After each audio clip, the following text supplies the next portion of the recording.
Nicknamed the Gateway to South America, Colombia is home to 49 million people and is the fourth largest country in South America.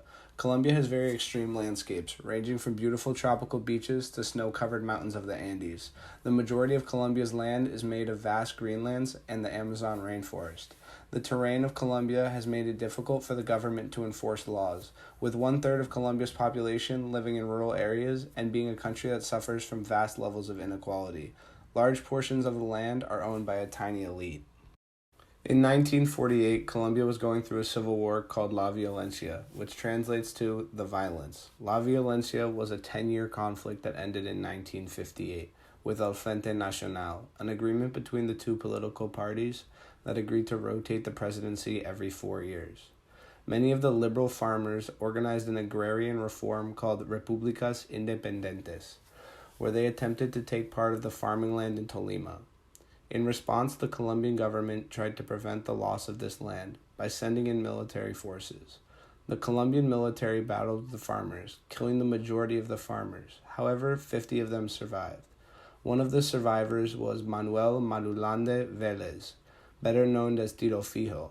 He would later form Las Fuerzas Armadas Revolucionarias de Colombia, or FARC, the Revolutionary Armed Forces of Colombia, a guerrilla-like terrorist group that followed a Marxist-Leninist ideology in their fight against the staggering levels of inequality on May 27, 1964. The first 15 years of their operation, FARC was very cautious, keeping out of public opinion. However, in the 1980s, FARC developed a rhetoric of national sovereignty due to an event known as Paro Cívico Obrero. In 1977, this event demanded that FARC own regions of land in Colombia. In attempts to keep their land from Colombian government, FARC started operations to fund themselves. The primary source of their income came from kidnapping for ransom and narco-trafficking, specifically by taxing, producing, and transporting narcotics.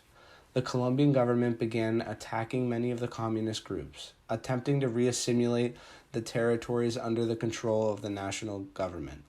It is difficult for the Colombians to define the nature of the conflict between the government and FARC, whether it is a lucrative business, arms dealers influenced by narco-traffic, a cycle of revenge, or a war between farmers and a corrupt system. However, FARC's fight against the government is very violent toward the people of Colombia and its government. They have bombed military facilities and public places targeting the rich, bombing churches and in some instances bombing schools. These bombings have caused many civilian casualties and often killing children.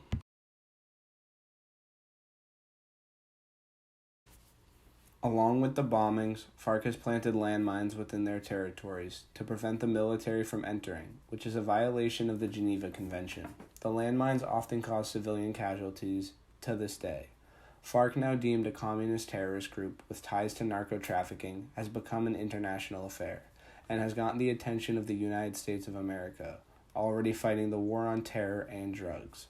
The U.S. has provided millions of dollars in funding and military aid to the Colombian government to fight FARC. The Colombian peace process talks about the peace talks between the Colombian government and FARC. Negotiations between the two groups started back in 2012 and were held in Havana, Cuba. The 6 main issues talked about in the 2012 peace talks were rural development, political participation, end of the conflict, end to drug trafficking, promise to follow through on these goals, and validation of the group's legitimacy. In 2013, during the talks, FARC kidnapped 2 police officers. Then a week later, a FARC ambush killed 4 soldiers. All these events were supposedly in retaliation. On May 26 of that year, both sides agreed on a temporary ceasefire. In 2015, the peace agreement was starting to gain the attention of the international community. During January and April of 2015, the peace talks in Havana started to show signs of positive growth. On March 7th, the 2 parties agreed on a joint project to remove landmines from the country. This was a massive step in the right direction for the 2 groups. In 2016, years after changing their minds, both sides came together to ratify the peace deal. After 4 years, the country is starting to show positive signs of this violence coming to an end. President San Manuel Santos was awarded the 2016 Nobel Peace Prize for his efforts in reunifying his country. However, recently the peace deal formed in 2016 is starting to fall apart, as the new president, Ivan Duque Marquez, is currently taking steps to eradicate the peace deal, as he thinks FARC is not upholding their end of the deal.